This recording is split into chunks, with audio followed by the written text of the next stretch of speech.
The person who can grab 3 rings into the bowl, that fastest is the winner and that is the ring race.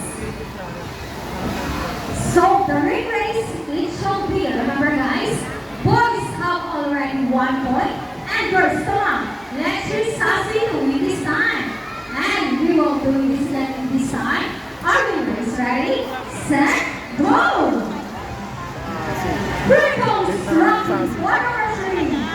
Our coming! Sassy, pick up the 3 rings at the same time. Oh, clever is that? And the winner is Sassy. Remember, sulat kayo sa mga 3 rings at the same time. Hey, you guys cheated! Oh, we didn't cheat it.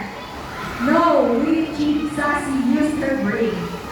Oh, so it's true.